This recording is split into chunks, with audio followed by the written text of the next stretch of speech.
ஓம் சாந்தி. மே 19, 2025 காலை முரளி பாப்தாதா மதுபன். சாராம்சம். இனிய குழந்தைகளே, ஸ்ரீமத் மாத்திரமே உங்களை மேன்மையானவர் ஆக்க முடியும். எனவே ஸ்ரீமத்தை ஒருபோதும் மறக்காதீர்கள். உங்கள் சொந்த மனதின் கட்டளைகளை துறந்து ஒரேயொரு தந்தையின் வழிகாட்டல்களை பின்பற்றுங்கள். கேள்வி: ஒரு புண்ணிய ஆத்மா ஆகுவதற்கான வழிமுறை என்ன? பதில்: ஒரு புண்ணியாத்மா ஆகுவதற்கு ஒரேயொரு தந்தையை அன்புடனும் நேர்மையான இதயத்துடனும் நினைவு செய்யுங்கள். உங்கள் புலனங்கங்கள் மூலம் எந்த பாவச் செயல்களையும் செய்யாதீர்கள். அனைவருக்கும் பாதையை காட்டுங்கள். உங்கள் இதயத்தை கேளுங்கள், நான் எவ்வளவு புண்ணியம் செய்கிறேன். 100 மடங்கு தண்டனையை அனுபவம் செய்யக்கூடிய செயல்கள் எதையும் நீங்கள் செய்யாதிருப்பதை சோதித்துப் பாருங்கள். இவ்வாறு உங்களை சோதிப்பதன் மூலம் உங்களால் புண்ணிய ஆத்மா ஆக முடியும். ஓம் சாந்தி. ஆன்மீக தந்தை இங்கே அமர்ந்திருந்து குழந்தைகளாகிய உங்களுக்கு விளங்கப்படுத்துகின்றார். இப்பொழுது சிவபாபாவின் வழிகாட்டல்களை பின்பற்றுகின்றீர்கள் என்பதை குழந்தைகளாகிய நீங்கள் அறிவீர்கள். அவரது வழிகாட்டல்களே அனைத்திலும் அதிமேன்மையானவை. எவ்வாறு அனைத்திலும் அதிமேலான சிவபாபா தனது குழந்தைகளுக்கு மேன்மையான வழிகாட்டல்களை கொடுத்து அவர்களை மேன்மையானவர் ஆக்குகின்றார் என்பதை உலக மக்கள் அறிய மாட்டார்கள்.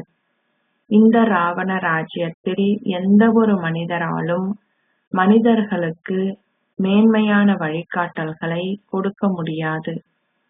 நீங்கள் இப்பொழுது கடவுளின் வழிகாட்டல்களை பெறுபவர்கள் ஆகியுள்ளீர்கள். குழந்தைகளாகிய நீங்கள் இப்பொழுது தூய்மையற்றவரில் இருந்து தூய்மை ஆகுவதற்காக கடவுளின் வழிகாட்டல்களை பெறுகின்றீர்கள். நீங்கள் உலகின் அதிபதிகளாக இருந்தீர்கள் என்பதை இப்பொழுது அறிவீர்கள். அதிபதியாக இருந்த இந்த பிரம்மாவும் இதை அறிந்திருக்கவில்லை. உலக அதிபதியாக இருந்தவர் பின்னர் முற்றிலும் தூய்மையற்றவர் ஆகிவிட்டார். இந்த நாடகத்தை மிக நன்றாக புரிந்து கொள்வதற்கு நீங்கள் உங்கள் புத்தியை பயன்படுத்த வேண்டும். எது சரி எது பிழை என்பதை புரிந்து கொள்ள முயற்சிப்பதில் புத்தி போராடுகின்றது. முழு உலகமுமே பிழையானது. ஒரேயொரு தந்தை மாத்திரமே சரியானவர். அவர் மாத்திரமே உண்மையை பேசுகின்றார். அவர் உங்களை சத்திய உலகிற்கு அதிபதிகள் ஆக்குகின்றார். எனவே நீங்கள் அவருடைய வழிகாட்டல்களை பெற வேண்டும். உங்கள் சொந்த கட்டளைகளை பின்பற்றுவதன் மூலம் நீங்கள் ஏமாற்றப்படுவீர்கள். எவ்வாறாயினும் அவர் மறைமுகமானவர். அந்த ஒரேயொருவர் அசரீரியானவர். இந்த வழிகாட்டல்கள் தாதாவிடமிருந்து வருவதாக பல குழந்தைகள் தவறாக நினைக்கின்றார்கள். மேன்மையான வழிகாட்டல்களை ஏற்றுக்கொள்வதற்கு மாயை அவர்களை அனுமதிப்பதில்லை. நீங்கள் ஸ்ரீமத்தை பின்பற்ற வேண்டும். பாபா, நீங்கள் எங்களுக்கு கூறுகின்ற எதுவாயினும் நாங்கள் நிச்சயமாக ஏற்றுக்கொள்வோம். எவ்வாறாயினும் உங்களில் சிலர் அதை ஏற்றுக்கொள்வதில்லை. நீங்கள் செய்யும் முயற்சிக்கேற்ப வரிசை கிரமமாக நீங்கள் கடவுளின் வழிகாட்டல்களை பின்பற்றுகின்றீர்கள். ஏனையோர் அவர்களுடைய சொந்த கட்டளைகளை பின்பற்றுகின்றார்கள்.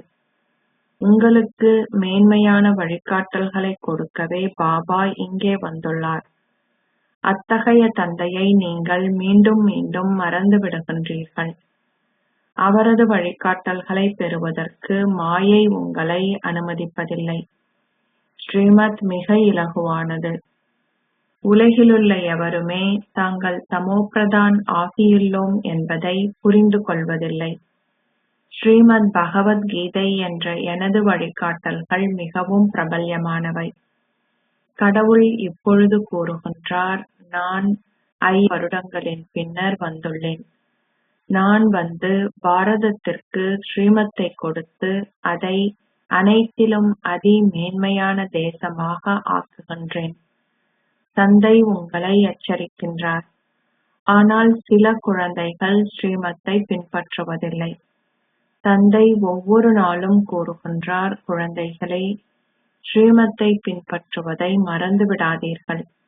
இது இந்த பிரம்மாவை பற்றிய கேள்வி இல்லை. அந்த ஒரேயொருவர் உங்களுக்கு என்ன கூறுகின்றார் என்பதை புரிந்து கொள்ளுங்கள். அந்த ஒரேயொருவர் இவர் மூலம் வழிகாட்டல்களை கொடுக்கின்றார். அவரே விளங்கப்படுத்துகின்றார். அவர் உண்பதோ பருகுவதோ இல்லை. அவர் கூறுகின்றார், நான் இந்த அனுபவங்களுக்கு அப்பாற்பட்டவர். நான் குழந்தைகளாகிய உங்களுக்கு ஸ்ரீமத்தை கொடுக்கின்றேன். அவர் கொடுக்கும் முதன்மையான ஸ்ரீமத், என்னை நினைவு செய்யுங்கள். பாவச் செயல்கள் எதையும் செய்யாதீர்கள்.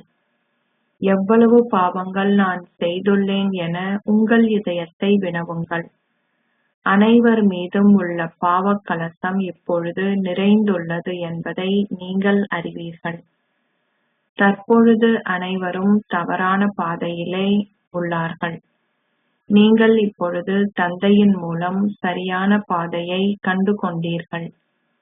இப்பொழுது முழு ஞானமும் உங்கள் புத்தியில் இருக்கின்றது. கீதையில் இருக்க வேண்டிய இந்த ஞானம் அந்த கீதையில் இல்லை. அந்த கீதை தந்தையினால் உருவாக்கப்படவில்லை. அதுவும் பக்தி மார்க்கத்தில் நிச்சயிக்கப்பட்டுள்ளது. கடவுள் வந்து உங்கள் பக்தியின் பலனை கொடுப்பார் என கூறப்பட்டுள்ளது. ஞானத்தின் மூலம் நீங்கள் சர்க்கதியை பெறுகின்றீர்கள் என குழந்தைகளாகிய உங்களுக்கு விளங்கப்படுத்தப்பட்டுள்ளது. அனைவரும் சர்க்கதியை பெறுகின்றார்கள். பின்னர் அனைவரும் சீரழிந்தவர் ஆகுகின்றார்கள். இந்த உலகம் தமோ பிரதானானது. சதோ பிரதான் ஆனவர்கள் எவருமே இல்லை. மறுபிறவி எடுத்ததன் மூலம் நீங்கள் இப்பொழுது முடிவை அடைந்து விட்டீர்கள். மரணம் இப்பொழுது அனைவரின் தலை மீதும் உள்ளது. இது பாரதத்திற்கு மாத்திரமே பொருந்தும். கீதை தேவ தர்மத்தின் சமய நூலாகும். எனவே நீங்கள் மற்றைய மதங்களுக்கு செல்வதன் மூலம் என்ன நன்மையை பெறுவீர்கள்? மற்றைய மதத்தவர்கள் தங்களுடைய சொந்த குரானையோ அல்லது பைபிள் போன்றவற்றையோ படிக்கின்றார்கள். அவர்களுடைய சொந்த மதம் பற்றி அவர்கள் அறிவார்கள். பாரத மக்களே மற்றைய மதங்களுக்கு சென்றுள்ளார்கள். ஏனைய அனைவரும் தங்களுடைய சொந்த மதத்தில் உறுதியாக உள்ளார்கள். வெவ்வேறு மதங்களில் உள்ளவர்களின் முகச்சாயல்களும் வேறுபட்டவை. நீங்கள் உங்கள் தேவ தர்மத்தை மறந்துவிட்டீர்கள் என தந்தை குழந்தைகளாகிய உங்களுக்கு ஞாபகம் ஊட்டுகின்றார். நீங்கள் சொர்க்கத்தில் தேவர்களாக இருந்தீர்கள். தந்தை பாரத மக்களாகிய உங்களுக்கு ஹம்சோவின் அர்த்தத்தை கூறுகின்றார். ஆத்மாக்கள் பரமாத்மா என்பதல்ல. பக்தி மார்க்கத்தின் குருமார்களே அந்த கதைகளை உருவாக்கினார்கள். மில்லியன் கணக்கான குருமார்கள் இருக்கின்றார்கள். ஒரு பெண்ணுக்கு அவருடைய கணவனே குருவும் கடவுளும் என கூறப்படுகின்றது.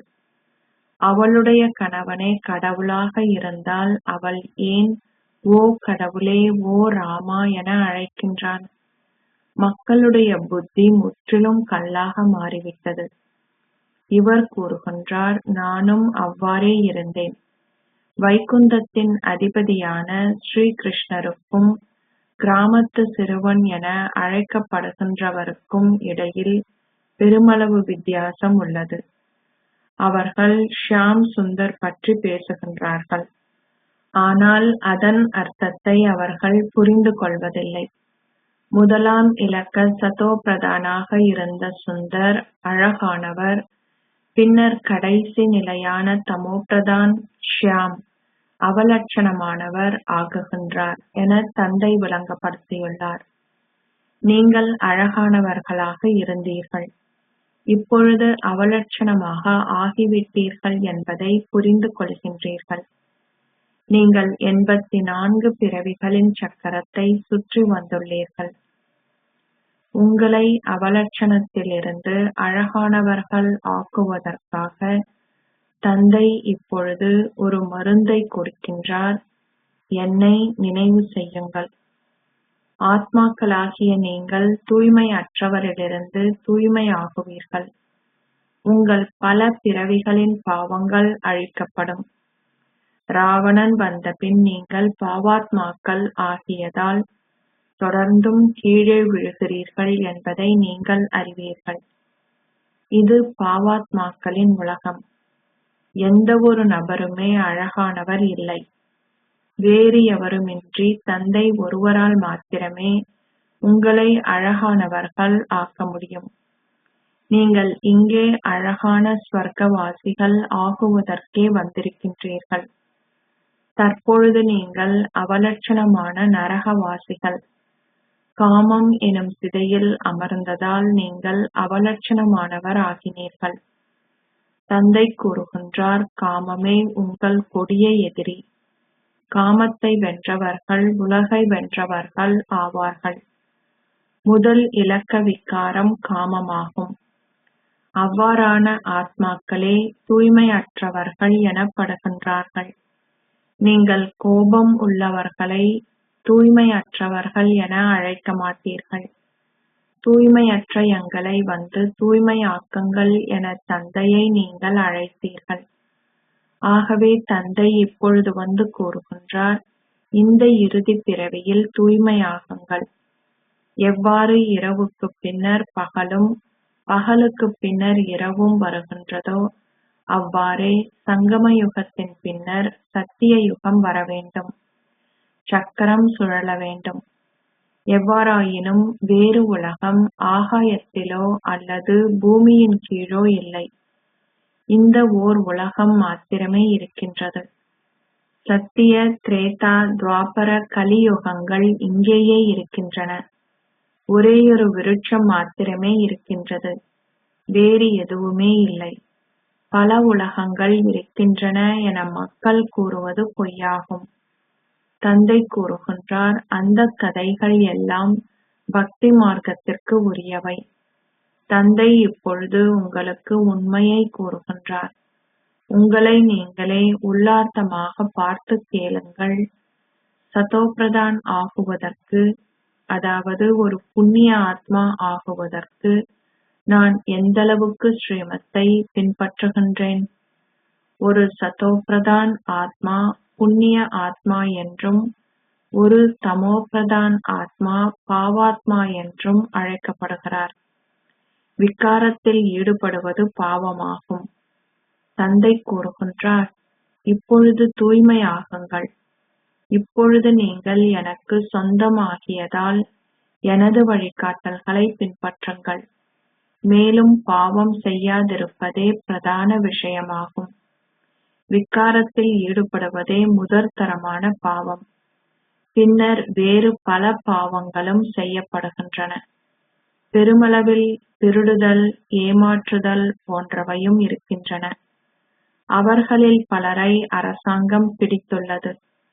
தந்தை குழந்தைகளாகிய உங்கள் ஒவ்வொருவருக்கும் கூறுகின்றார், உங்கள் இதயத்திற்குள் பார்த்து கேளுங்கள், நான் பாவம் செய்கின்றேனா? பாபா ஜானி ஜனன்கராக, அதாவது ஒவ்வொருவரது இதயத்தில் இருக்கும் ரகசியங்களை அறிந்தவர் இருப்பதால் பாபாவிற்கு எல்லாம் தெரியும் தானே. அதாவது நீங்கள் திருடுவதையும் லஞ்சம் வாங்குவதையும் பாபா அறிவார் என நினைக்காதீர்கள். இல்லை, ஜானி ஜனன்கார் என்பதன் அர்த்தம் இதுவல்ல. ஓகே, நீங்கள் திருடுகின்ற போது தந்தை அது பற்றி தெரிந்து கொண்டால்தான் என்ன? திருடுபவர்கள் நிச்சயமாக 100 மடங்கு தண்டனையை அனுபவம் செய்வார்கள். பெருமளவு தண்டனையை அனுபவம் செய்வதுடன் அவர்களுடைய அந்தஸ்தும் அழிக்கப்படும். தந்தை கூறுகின்றார், நீங்கள் அவ்வாறான செயல்களை செய்தால் அதற்காக வருந்த வேண்டியிருக்கும்.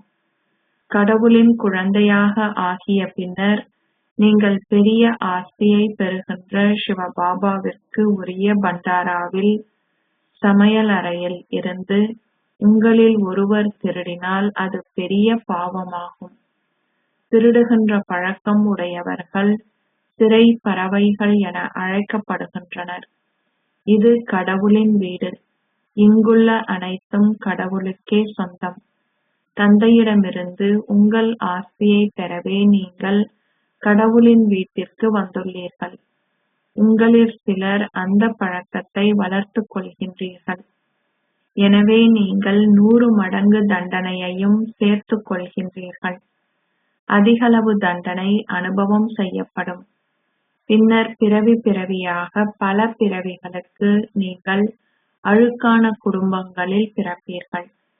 ஆகவே நீங்களே உங்களுக்கு அந்த இழப்பை ஏற்படுத்துகின்றீர்கள். அவ்வாறான பலர் நினைவில் நிலைத்திருக்காமலும் எதையும் செவி மடுக்காமலும் இருக்கின்றார்கள். அவர்களுடைய புத்தியில் திருடுகின்ற எண்ணத்தையே அவர்கள் கொண்டிருப்பார்கள். அவ்வாறான பல மக்கள் சமய ஒன்று கூடல்களுக்கு சத்சங்கம் சென்று காலணிகளை திருடுகின்றார்கள். அது அவர்களின் வியாபாரம். எங்கெல்லாம் சத்சங்கங்கள் இருக்கின்றதோ அங்கே சென்று காலணிகளை திருடுவார்கள். இந்த உலகம் மிகவும் அழுக்கானது. இது கடவுளின் வீடு. திருடுகின்ற பழக்கம் மிகவும் தீங்கானது. கூறப்பட்டுள்ளது, ஒரு வைக்கோலை திருடுபவர் 100,000-களையும் திருட முடியும். உங்களை நீங்களே வினவுங்கள், நான் எந்தளவிற்கு புண்ணிய ஆத்மாவாக ஆகியுள்ளேன்? நான் எந்தளவிற்கு தந்தையை நினைவு செய்கின்றேன்? நான் எந்தளவிற்கு சுயதரிசன சக்கரத்தை சுழற்றுகின்றேன்? நான் கடவுளின் சேவைக்கு எவ்வளவு நேரம் செலவு செய்கின்றேன்? எனது எத்தனை பாவங்கள் அழிக்கப்பட்டுள்ளன? ஒவ்வொருவரும் உங்கள் அட்டவணையை பார்த்து உங்களையே கேளுங்கள், நான் எவ்வளவு புண்ணியம் செய்துள்ளேன்? நான் எவ்வளவு நேரம் யோகத்தில் இருந்தேன்? எத்தனை பேருக்கு நான் பாதையை காட்டினேன்? நீங்கள் உங்கள் வியாபாரம் போன்றவற்றை செய்யலாம். நீங்கள் கர்ம யோகிகள் என்பதால் நீங்கள் செயல்களை செய்ய வேண்டும். பாபா இந்த பேட்ஜ்களை செய்திருக்கிறார். இவற்றை முக்கிய பிரமுகர்களுக்கு விளங்கப்படுத்துங்கள். இந்த மகாபாரத யுத்தத்தின் மூலம் ஸ்வர்க்க வாயில் திறக்கப்படும். ஸ்ரீ கிருஷ்ணரின் படத்தின் கீழ் முதல் தரமான விளக்கங்கள் உள்ளன. எவ்வாறாயினும் குழந்தைகள் இன்னமும் அவ்வாறான எல்லையற்ற பரந்த புத்தியை வளர்த்துக் கொள்ளவில்லை. அவர்கள் சிறிதளவு பணம் கிடைத்தவுடன் நடனமாடத் தொடங்குகின்றார்கள். ஒருவரிடம் அதிக பணம் இருக்கும்போது தன்னைவிட பணக்காரர் யாரும் இல்லை என அவர் நம்புகின்றார். குழந்தைகள் தந்தையை பொருட்படுத்தாத பொழுது அவர் கொடுக்கின்ற அழியாத ஞான ரத்தினங்களிலும் அவர்கள் அக்கறை இல்லாமல் இருக்கின்றார்கள். பாபா அவர்களை ஒன்றை செய்யுமாறு கூறுவார். அவர்கள் வேறொன்றை செய்வார்கள். அவர்களுக்கு அந்த அக்கறை இல்லாததால் அதிக அளவு பாவத்தை செய்கின்றார்கள். அவர்கள் ஸ்ரீமத்தை பின்பற்றுவதில்லை. பின்னர் வீழ்கின்றார்கள். தந்தை கூறுகின்றார், இதுவும் நாடகமே. அது அவர்களின் பாக்கியத்தில் இல்லை. பாபா அனைத்தையும் அறிவார். பலர் பாவம் செய்கின்றார்கள். தந்தையே உங்களுக்கு கற்பிக்கின்றார் என்ற நம்பிக்கையை நீங்கள் கொண்டிருக்கின்ற போது பெருமளவு சந்தோஷம் இருக்கும். எதிர்கால புதிய உலகில் நீங்கள் இளவரசர்களும் இளவரசிகளும் ஆவீர்கள் என்பதை நீங்கள் அறிவீர்கள். எனவே மட்டற்ற சந்தோஷம் இருக்க வேண்டும். எவ்வாறாயினும் சில குழந்தைகள் தொடர்ந்தும் வாடுகின்றார்கள். அவர்களுடைய ஸ்திதி நிலையானதாக இருப்பதில்லை. விநாசத்திற்கான ஒத்திகைகள் தொடர்ந்தும் இடம்பெறும் என பாபா விளங்கப்படுத்தியுள்ளார். இயற்கை அனர்த்தங்களும் இடம்பெறும். இவை அனைத்தும் பாரதத்தை பலவீனமடைய செய்யும். தந்தை கூறுகின்றார், அவை அனைத்தும் இடம்பெற வேண்டும். இல்லாவிட்டால் எவ்வாறு விநாசம் இடம்பெறும்? பனி பொழியும். அப்பொழுது பண்ணைகள், வயல்கள் போன்றவற்றிற்கு என்ன நிகழும்? நூறாயிரக்கணக்கான மக்கள் இறப்பார்கள். ஆனால் அது தெரிய வராது. ஆகவே நீங்களே உங்களை உள்ளார்த்தமாக சோதித்துப் பார்க்க வேண்டிய பிரதான விஷயம் என தந்தை கூறுவது, எந்தளவிற்கு நான் தந்தையை நினைவு செய்கின்றேன். பாபா, நீங்கள் மிக இனிமையானவர். இது உங்கள் அற்புதமே. இவை உங்கள் கட்டளைகள். என்னை நினைவு செய்யுங்கள். நீங்கள் 21 பிறவிகளுக்கு நோய்வாய்ப்பட மாட்டீர்கள். உங்களை ஓர் ஆத்மாவாக கருதி என்னை நினைவு செய்யுங்கள். நான் உங்களுக்கு அந்த உத்தரவாதத்தை கொடுக்கின்றேன். தந்தை தனிப்பட்ட முறையில் உங்களுக்கு கூறுகின்றார். நீங்கள் பின்னர் அதை ஏனையோருக்கு கூறுகிறீர்கள். தந்தை கூறுகின்றார், உங்கள் தந்தையாகிய என்னை நினைவு செய்து என் மீது பெருமளவு அன்பு கொண்டிருங்கள். நான் உங்களுக்கு தூய்மை அற்றவரிலிருந்து தூய்மை ஆகுகின்ற இலகுவான பாதையை காட்டுகின்றேன். சிலர் கூறுகின்றனர், நான் பாவமிக்க ஆத்மா. ஓகே, அப்படியாயின் அவ்வாறான பாவத்தை செய்யாதீர்கள். தொடர்ந்தும் என்னை நினைவு செய்யுங்கள். பிறவி பிறவியாக உங்கள் பாவங்கள் இந்த நினைவின் மூலம் அழிக்கப்படும். நினைவு செய்வதே பிரதான விஷயம். இது இலகுவான நினைவு என அழைக்கப்படுகின்றது. யோகம் என்ற சொல்லை அகற்றுங்கள். சந்நியாசிகள் பல வேறுபட்ட ஹத யோகத்தை செய்கிறார்கள். அவர்கள் பல வகையான யோகத்தை கற்பிக்கின்றார்கள். இந்த பாபா பல குருமார்களை வைத்திருந்தார். எல்லையற்ற தந்தை கூறுகின்றார், இப்பொழுது அவை அனைத்தையும் துறந்திடுங்கள். நான் அவர்கள் அனைவரையும் ஈடேற்ற வேண்டும்.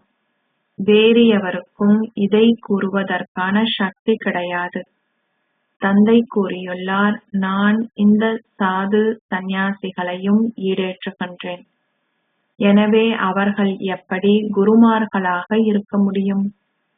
தந்தை உங்களுக்கு ஒரு பிரதான விஷயத்தை கூறுகின்றார். உங்கள் இதயத்தை வினவுங்கள். நான் ஏதாவது பாவம் செய்கின்றேனா? நான் எவருக்காவது துன்பம் கொடுக்கின்றேனா? இதில் எந்தவித கஷ்டமும் இல்லை. உங்களை உள்ளார்த்தமாக சோதியுங்கள். நாள் முழுவதும் நான் எவ்வளவு பாவம் செய்தேன்?